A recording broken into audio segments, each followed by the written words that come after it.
देख रहे हैं इंडिया टीवी। आपके साथ मैं हूं मीनाक्षी जोशी। सुबह के 10 बज रहे हैं, वक्त हो गया है दमदार 10 का। 2 वरिष्ठ पत्रकार हमारे साथ स्टूडियो में मौजूद है। अजीत द्विवेदी जी, राहुल महाजन जी, बहुत स्वागत आप दोनों का। एक तस्वीर, आज की सबसे बड़ी तस्वीर, अब की सियासी हलचल की तस्वीर उत्तर प्रदेश से। महिला आरक्षण बिल को लेकर उत्तर प्रदेश में घमासान तेज हो चुका है। 27 की लड़ाई 26 में ही दिखाई देने लगी है। मुख्यमंत्री योगी आदित्यनाथ की अगुवाई में बीजेपी इस समय लखनऊ में अपना शक्ति प्रदर्शन कर रही है। सीएम योगी की अगुवाई में सीएम हाउस से पैदल मार्च की शुरुआत हो गई है, जो उत्तर प्रदेश विधानसभा भवन तक जाएगा। इस मार्च में योगी के साथ उत्तर प्रदेश के दोनों डिप्टी सीएम केशव प्रसाद मौर्य, ब्रिजेश पाठक के अलावा यूपी बीजेपी के अध्यक्ष पंकज चौधरी भी शामिल हो रहे हैं। महिला आयोग के अध्यक्ष और आयोग की पूरी टीम मार्च में शामिल है। मार्च में शामिल होने के लिए बड़ी संख्या में बीजेपी की महिला कार्यकर्ता पहुंची है। संसद में महिला आरक्षण बिल गिरने के बाद बीजेपी ने ऐलान किया था कि वो पूरे देश में विपक्ष को घेरेगी। उसी सिलसिले में आज लखनऊ के अलावा उत्तर प्रदेश के दूसरे शहरों में बीजेपी का प्रदर्शन आप देखने जा रहे हैं। और ये मंच की तस्वीर है। मुख्यमंत्री योगी आदित्यनाथ दिखाई दे रहे हैं, पंकज चौधरी दिखाई दे रहे हैं, केशव प्रसाद मौर्य, ब्रिजेश पाठक। और ये जितनी भी आप तैयारी देख रहे हैं, ये जिम्मेदारी जो बीजेपी उठा रही है, ये केवल 2026 की कोई लड़ाई नहीं है, ये 27 की तैयारी भी है, ये विपक्ष की घेराबंदी भी है, ये बीजेपी की मोर्चाबंदी है जो इस वक्त तस्वीर आप देख रहे हैं। सवाल ये कि क्या अखिलेश यादव फंस गए हैं? बीजेपी का ये एग्रेसिव मोड क्या उनके विरोधियों पर भारी पड़ने जा रहा है? किसका फायदा होगा, किसका नुकसान होगा? विस्तार से तमाम पहलुओं पर होगी बात। हमारी सहयोगी रुचि कुमार इस वक्त इस पद यात्रा में मौजूद है। जरा तस्वीरें दिखाए रुचि।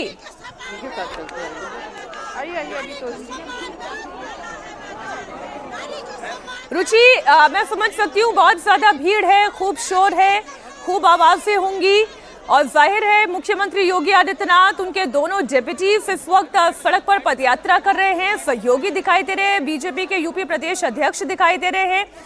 और ये जो अधिकार की आवाज से महिला नेतृत्व को लेकर है, क्या आप महिलाओं को नेतृत्व क्यों नहीं दे पा रहे हैं?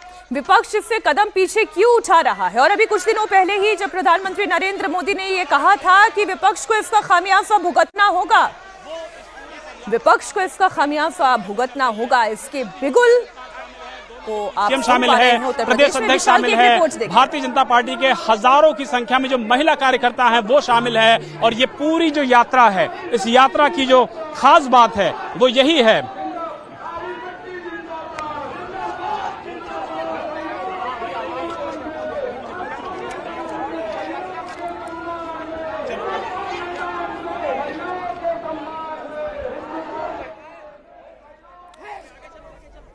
विशाल हमारे साथ जुड़ेंगे जल्दी से। एक बार पहले स्टूडियो में इस चर्चा को ओपन कर लेते हैं और फिर हमारे संवाददाताओं से भी हम जरा वहां की ताजा सूरत और जो वहां के रिएक्शन है वो दर्शकों तक पहुंचाएंगे। 27 की लड़ाई है अजीत जी, ये जो इस वक्त सड़क पर दिखाई दे रही है, और बीजेपी इस वक्त एग्रेसिव और आक्रामक है। उनके साथ हैं सरकार के दोनों डिप्टी सीएम, उनके साथ हैं प्रदेश अध्यक्ष और हजारों महिला कार्यकर्ता। सीधा महिला कार्यकर्ताओं से ही बात करते हैं। ये बताइए मैम, किस तरीके से इस यात्रा को आप लोग देख रही हैं और क्या वाकई में विपक्षी पार्टी पे जो आरोप बीजेपी लगा रही है उसमें आप लोग को लगता है कि सच्चाई है? बिल्कुल सच्चाई है। अगर सच्चाई ना होती तो इतनी भारी तादाद में महिलाएं यहाँ पर ना आती। और आप देख रहे हैं महिलाओं में कितना जोश है और महिला अपने हक के लिए लड़ रही है और महिलाएं जीतेंगी। महिलाएं जीतेंगी बेशक। 2027 और 2029 में जो चुनाव होगा, क्या उसमें भी फर्क पड़ेगा इस पूरे अधिनियम को लेकर के जो विपक्ष का स्टैंड रहा है उसको लेकर? बिल्कुल बिल्कुल फर्क पड़ेगा और 2027 का चुनाव सिर्फ और सिर्फ महिलाओं के हक में होगा।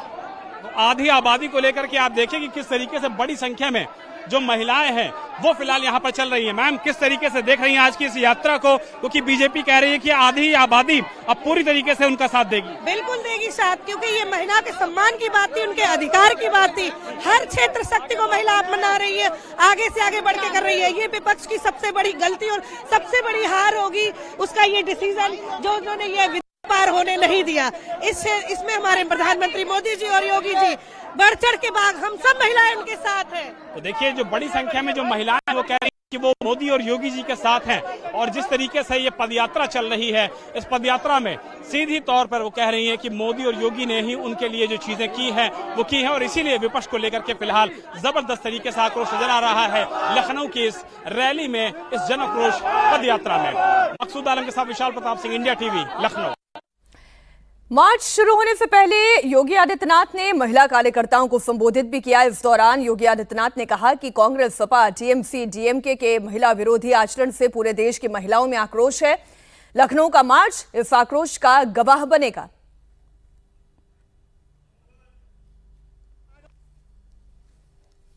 कांग्रेस, सपा, टीएमसी, डीएमके के महिला विरोधी आचरण के खिलाफ जो देश भर में आज आम जन में और खासतौर पर आधी आबादी में आक्रोश है, उसका प्रतीक लखनऊ का यह आक्रोश मार्च बनेगा।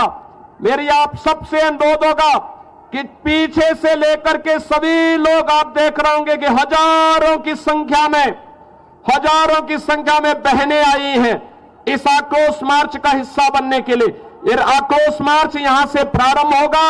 ये मंच का पोर्शन जो अलग है इसको थोड़ा सा साइड करेंगे, जिससे आपको आगे बढ़ने में मदद मिलेगी। आप तब तक धैर्य करें, सबको इस मार्च का हिस्सा बनने का अवसर मिलेगा।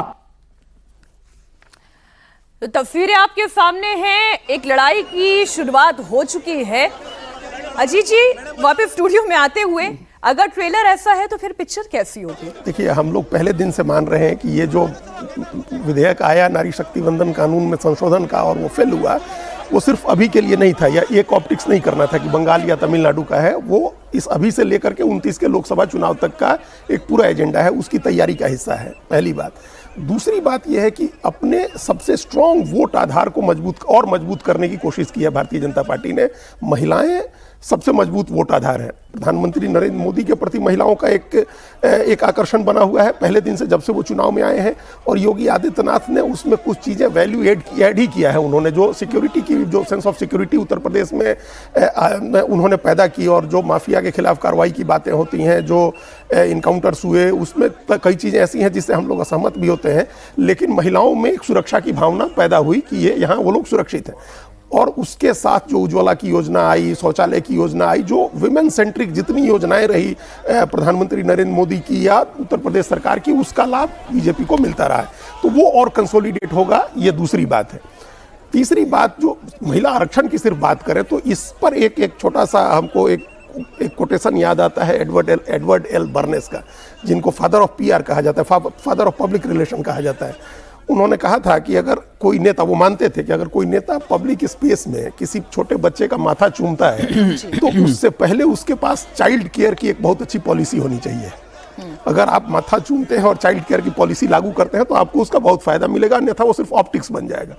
तो अगर महिला आरक्षण पर भारतीय जनता पार्टी इतना बड़ा आंदोलन कर रही है, इसके पीछे एक ठोस आधार पैदा करे। ठोस आधार का ये मतलब है कि अगला चुनाव आए 27 में, कानून नहीं लागू हुआ हो, तब भी भारतीय जनता पार्टी 33% महिलाओं को टिकट दे दे। और तब इस ऑप्टिक्स का फायदा आप देखिए मीनाक्षी जी, अभी की स्थिति ये है कि 403 में से उत्तर प्रदेश की विधानसभा में सिर्फ 47 महिलाएं, 11.7%, और उसमें भारतीय जनता पार्टी की सिर्फ 30 महिलाएं हैं। अब आप सोचिए कि ये परसेंटेज है और 33% आरक्षण की लड़ाई है। ये इस ऑप्टिक्स का राजनीतिक फायदा तभी मिलेगा जब आप अनाउंस कर दीजिए कि हम 33% महिलाओं को टिकट देंगे 2027 के चुनाव में। फिर देखिए सारा गेम ही बदल जाएगा। एक वोटिंग पैटर्न का जो मॉडल है और महिलाओं का ये जो वोटिंग पैटर्न का मॉडल है, वो सर हम दर्शकों के सामने आंकड़ों की जुबानी रख रहे हैं। अब आप देखें, 46% महिलाओं का भरोसा किसके साथ है? वो बीजेपी के साथ है। समाजवादी पार्टी को 33% महिलाओं का वोट पिछले विधानसभा चुनाव के दौरान मिला। बीएसपी के साथ 15% और कांग्रेस के साथ, चूंकि उनका कोई जनाधार ही अब उत्तर प्रदेश में बचा नहीं, तो ये 3% का है। तो और 2022 में ही अगर हम जीत का एक सबसे बड़ा कारण देखें भारतीय जनता पार्टी का, तो वो एक बड़ा चंक है जो महिला वोटर्स का एक मुश्त जाकर बीजेपी के पास खड़ा होता है। तो इसका मतलब तो यही है राहुल जी कि अगर ये जो नैरेटिव, ये जो स्टैंड बीजेपी आज खड़ा कर रही है, अगर भीतर तक महिलाओं में पहुंच गया, तब तो ये जो 33% भी समाजवादी पार्टी के पास दिखाई दे रहा है, उसमें भी कटौती हो जाएगी। देखिए, महिलाएं बीजेपी के साथ है, इसमें कोई शक नहीं है, लेकिन इसके कारण कोई महिलाओं को आगे बढ़ाना है ऐसा भी नहीं है। बीजेपी जो है मुफ्त राशन की जो उसकी स्कीम थी या फिर महिला सुरक्षा की जिस तरह से स्थितियां यूपी में बनी हैं, बेहतर स्थितियां हैं, ये कारण हैं जो कि महिलाओं को दिखाई देते हैं, जिसके कारण बीजेपी के शासन में वो अपने आप को सुरक्षित महसूस करती हैं, इसलिए वो बीजेपी को वोट करती हैं। अगर मैं आंकड़ों में चला जाऊं तो बहुत खराब आंकड़े हैं, फिर आंकड़े बीजेपी के बिल्कुल विरोध में। अगर लोकसभा की सीटें देख लो तो भी टीएमसी सबसे ऊपर दिखाई देती है आपको, मेरे ख्याल से 37%, और समाजवादी पार्टी भी ऊपर दिखाई देती है। तो अगर हम इसमें बात करेंगे, और अगर समाजवादी पार्टी के 37 सांसद वहां पर हैं तो उसमें से 5 महिलाएं हैं, बीजेपी के 33 है तो 1 महिला। तो अगर हम आंकड़ों में चले जाएंगे, और अभी भी जो टिकटें आपने बंगाल में बांटी हैं 27% टीएमसी ने बांटी, आपने तो 13% महिलाओं को दी है, 12-13%। तो अगर मैं आंकड़ों में चले जाऊंगा तो बीजेपी का नैरेटिव ठीक है, आप गढ़ना चाहते हैं वो बात सही है, लेकिन आपने अच्छा काम महिलाओं के लिए किया है, नो डाउट अबाउट इट, लेकिन आप महिलाओं को आगे बढ़ा रहे हैं। लाभार्थी वोट बैंक की अगर कह दूं कि जो पीएम आवास, उज्ज्वला, कन्या सुमंगला, वृद्धा विधवा पेंशन, जिसमें 60 से 70% लाभार्थी कौन है? ये महिलाएं ही हैं। मैंने कहा अच्छा काम आपने महिलाओं को किया, लेकिन आपने महिलाओं को रिप्रेजेंटेशन दे दिया, ऐसा नहीं। तो ये जो इस वक्त तस्वीर है विशाल, अगर आप मेरे साथ अभी भी जुड़े हुए हैं तो ये जो तस्वीरें हैं, थोड़ी देर में विशाल वापस जुड़ जाएंगे। मैं तो केवल आंकड़ों की ही बात कर रही हूँ। एक आंकड़ा भी जैसे राहुल जी ने रखा, सुरक्षा के ही मुद्दे को मैं मान लूं तो योगी आदित्यनाथ की जो इमेज है महिलाओं के बीच में क्यों लोकप्रिय हो पाई? अब इसी वजह से हुई, जो सेंस ऑफ सिक्योरिटी महिलाओं को दी उन्होंने, सेंस ऑफ सिक्योरिटी दी, और उसके अलावा केंद्र की जो योजनाएं चल रही का एक आंकड़ा मैं रख दूं, साल 2022 का ये CSDF का आंकड़ा है, जो ये कहता है एक सर्वे में 48% लड़कियों ने, महिलाओं ने ये कहा कि कानून व्यवस्था उत्तर प्रदेश में बेहतर हुई है। ये विश्वास योगी सरकार के साथ। एग्जैक्टली। तो सेंस ऑफ सिक्योरिटी जो एक महिलाओं में आई, और उसके पहले जो एक भय का माहौल होता था उत्तर प्रदेश, वो कंट्रास्ट था एकदम कि गुंडा और माफिया राज, और ये हालत पूरी तरह से खत्म हो गया ये हम लोग नहीं कह सकते हैं, लेकिन एक धारणा बनने की बात होती है। महिलाओं के अंदर एक धारणा आई, और उसके पीछे कई चीजें थी। हम लोग कई चीजों से असहमत होते हैं, हम बार बार कह रहे हैं, जैसे रोमियो स्क्वाड ही बना, या बुलडोजर ही चले, या इनकाउंटर्स ही हुए, कई तरीकों पर सुप्रीम कोर्ट ने भी सवाल उठाए, लेकिन कई बार डेस्परेट टाइम्स में आपको डेस्परेट मेजर्स लेने होते हैं। उत्तर प्रदेश सरकार ने लिया, उसका फायदा हुआ। दूसरे जो विमेन सेंट्रिक स्कीम्स हैं प्रधानमंत्री नरेंद्र मोदी ने जो आने के साथ शुरू की, चाहे शौचालय की योजना हो, स्वच्छता की योजना हो, बेटी बचाओ बेटी पढ़ाई की योजना हो, ये उज्ज्वला की योजना हो, ये तमाम योजनाएं ऐसी रहीं जिनकी लाभार्थी महिलाएं थी, और इससे उनका एक जुड़ाव जो है हुआ भारतीय जनता पार्टी की तरफ। और एक इसके अंदर से एक जो अंतरधारा होती है, जो हिंदुत्व की राजनीति की अंतरधारा है, वो अंतरधारा भी महिलाओं को आकर्षित करती है भारतीय जनता पार्टी की तरफ। आप जानते हैं, पूजा पाठ हो या धर्म कर्म मानने की बात हो, महिलाएं उसमें आगे रहती है। तो एक एजेंडा योगी आदित्यनाथ का हो या प्रधानमंत्री नरेंद्र मोदी का हो, उस हिंदुत्व के एजेंडे ने भी महिलाओं को जोड़ा। वो एक कास्ट न्यूट्रल, हम लोग मान रहे हैं कि विमेंस जो है एक कास्ट न्यूट्रल कॉन्स्टिट्यूएंसी के रूप में इमर्ज कर गई हैं। तो जो कास्ट न्यूट्रल कॉन्स्टिट्यूएंसी होती है, उसमें एक धर्म की भावना मान ले हम लोग है, वो प्रभावी है जाति के ऊपर, तो उसका फायदा भी बीजेपी को होता है। कास्ट का नैरेटिव भी इसमें टूटता है, कास्ट के बियॉन्ड जाती हैं महिलाएं। और महिला वोटर्स जागरूक कितनी हुई है उसका भी एक पूरा ट्रेंड मेरे सामने है। मेरे सहयोगी रुचि कुमार भी इसी क्योंकि पदयात्रा में मौजूद हैं, वो माहौल समझ रही हैं, क्योंकि हाथों में तिरंगा लेकर जब बीजेपी के बड़े बड़े नेता, मुख्यमंत्री, उप मुख्यमंत्री, जो पदाधिकारी हैं, और खासतौर पर जो महिला कार्यकर्ता हैं, वो इतनी बड़ी संख्या में दिखाई दे रहे रुचि, तो ये वो ट्रेंड भी दिखाता है कि महिलाओं में वोटिंग के प्रति, इलेक्टोरल प्रोसेस के प्रति रुझान कितना बड़ा। एक डेटा मैं सामने रख देती हूँ। साल 2017 से लेकर 2024 तक आने वाले लोकसभा से लेकर विधानसभा चुनावों तक में ट्रेंड ये रहा है कि पुरुष का मतदान प्रतिशत से बेहतर महिलाओं का मतदान प्रतिशत रहा है। 2022 विधानसभा चुनाव में 62.2% मतदान महिलाओं का रहा है, जो पुरुषों के मुकाबले ज्यादा है। केवल 58% पुरुषों ने वोट किया। यहाँ महिलाएं बाजी मारती हैं, तो वो प्रतिनिधित्व में भी बाजी मार सकती थी अगर विपक्ष साथ देता, लेकिन विपक्ष ने साथ नहीं दिया। यही नैरेटिव इस वक्त बीजेपी खड़ा कर रही है।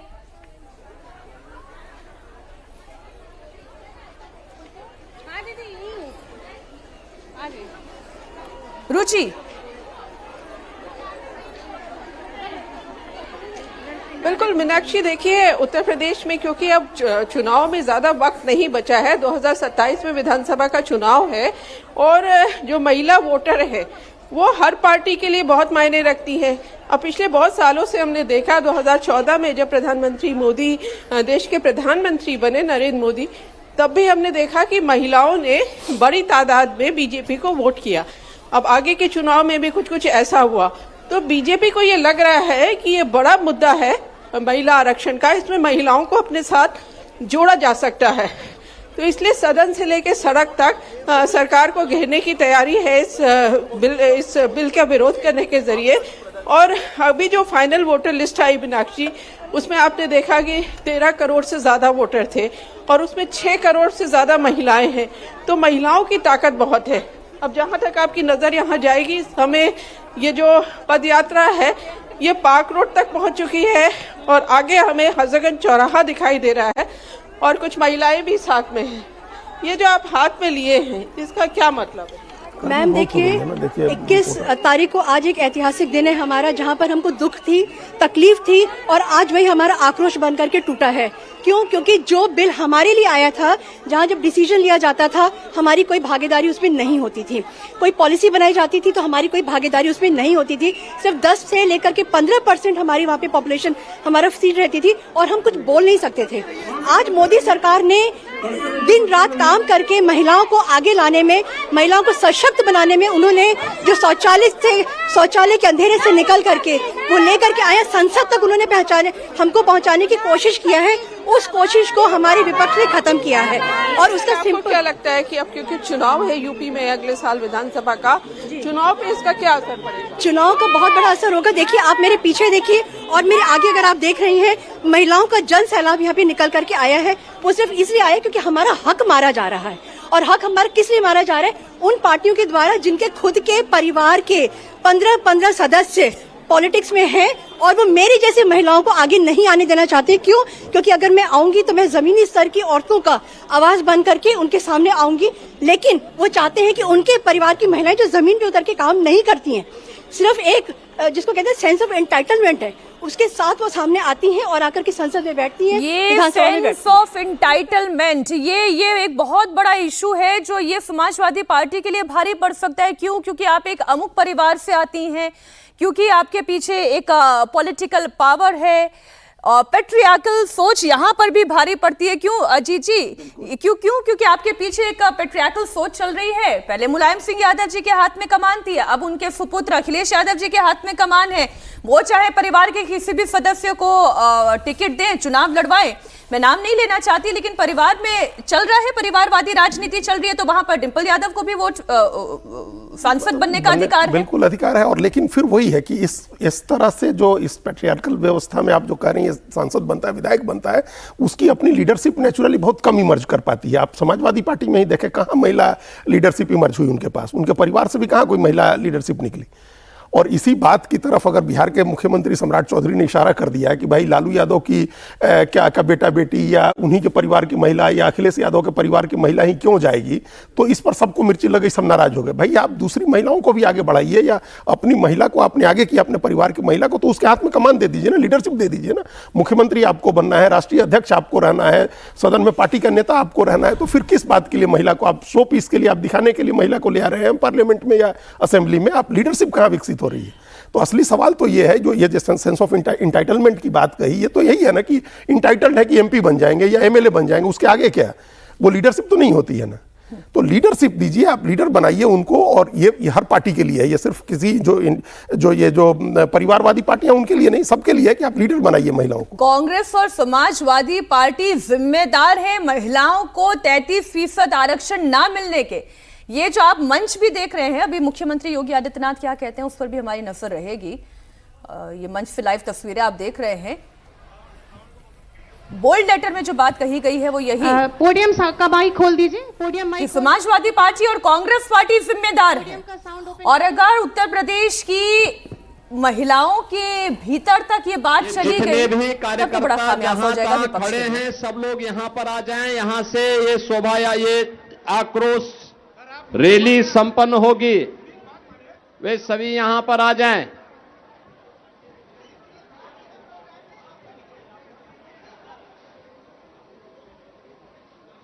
पीछे काफी बड़ी संख्या में लोग अटके हैं, वे लोग सभी जल्दी जल्दी आगे आ जाएं।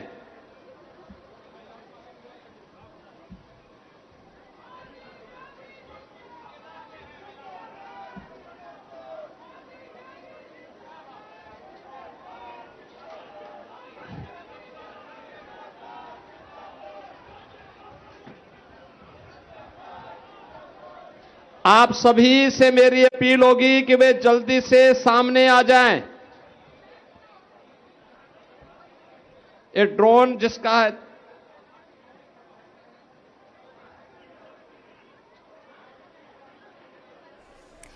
मुख्यमंत्री योगी आदित्यनाथ खुद ही मंच संचालन की भी जिम्मेदारी संभाल रहे हैं। जाहिर है कि भीड़ बहुत ज्यादा दिखाई दे रही है। और क्यों महिलाओं के वोट की आज इतनी बात हो रही है? क्योंकि अब ये केवल कोई स्विंग वोट नहीं रह गया है, बल्कि ये एक पैटर्न के तहत वोट आता है और ये डिसाइडिंग वोट होता है। और ये आंकड़े की जुबानी लगातार हम आपके सामने रख रहे हैं। अजीत जी, हकीकत तो ये है कि 2027 की लड़ाई में अगर ये बात महिलाओं के हृदय में चस्पा हो गई कि कांग्रेस और समाजवादी पार्टी की वजह से ये नहीं हो पाया, महिलाओं को 33% आरक्षण नहीं मिल पाया, तो फिर वो स्विंग वोट नहीं होगा, वो जो वोट होगा वो एक मुश्त होगा। उस 46% का जो वोट परसेंटेज हम लोग दिखा रहे हैं आपकी, ये CSDS का पोस्ट इलेक्शन आंकड़ा है, अगर ये बढ़ जाता है, थोड़ा और बढ़ जाता है, 50% महिलाएं भी देने लगती हैं, तब तो फिर नतीजे और भी बदल जाएंगे। राहुल जी, आपका क्या मत है? क्योंकि अब मैं अगर 2012 से लेकर 2024 तक का भी आंकड़ा देखूं तो लैंगिक अनुपात भी सुधरा है। पहले 1000 पुरुष वोटर्स पर 839 महिला थी, लेकिन आज वही 1000 पुरुष वोटर्स पर 876 महिला वोट जो है वो काउंट हो रहा है। बिल्कुल, देखिए महिलाएं जो हैं वो बढ़ चढ़ के पूरे जितनी भी सोशल एक्टिविटीज़ हैं उसमें पार्टिसिपेट भी कर रही हैं और इकोनॉमी में भी बहुत ज़्यादा कंट्रीब्यूट कर रही हैं। तो ये बात तो बिल्कुल साफ है कि महिलाएं आगे बढ़ रही हैं, लेकिन ज़रूरत है कि उन्हें जो पॉलिटिक्स है या फिर जो रिप्रेजेंटेशन है उसमें आगे बढ़ाया जाए। लोकसभा में अगर बीजेपी लेड जो कोalition NDA जो हम जिसे बोलते हैं उसमें 37 महिलाएं हैं, लेकिन विपक्ष में भी 35 महिलाएं हैं, विपक्ष के कोalition में। तो मेरा ये कहना है कि ऐसा नहीं कोई एक पार्टी बढ़ा रही है। अब तमिलनाडु का एग्जाम्पल लीजिए, उसका आ रहा है 51% वोटर्स हैं, महिला वोटर्स हैं, तो सबकी नज़र उन पे है। जब तक जयललिता थी तो एक मुश्त जो है महिलाएं उनकी तरफ अट्रैक्ट होती थी। क्यों होती थी? उन्होंने उस तरह की काम किए थे, उस तरह की स्कीम्स थी, महिला वो अट्रैक्ट होती थी उन कि भाई महिला एक मुख्यमंत्री जो है वो बन सकती हैं या बनी हुई हैं, तो उस तरह से अट्रैक्शन होता था। आज भी DMK जयललिता के जाने के बाद वो वोट कहीं ना कहीं बिखरा है। और ये भी बात बहुत इंपॉर्टेंट जो बीजेपी को भी समझ आती है और आनी भी चाहिए कि महिलाएं जो हैं वो जाति और धर्म से अलग होकर वोट करती हैं कई बार। तो वो एक ऐसी कॉन्स्टिट्यूएंसी है जो इन दोनों चीजों को तोड़ सकती है। तो ये बीजेपी को भी समझ आता है, इसलिए भी बीजेपी उस ओर जो है ध्यान दे रही है।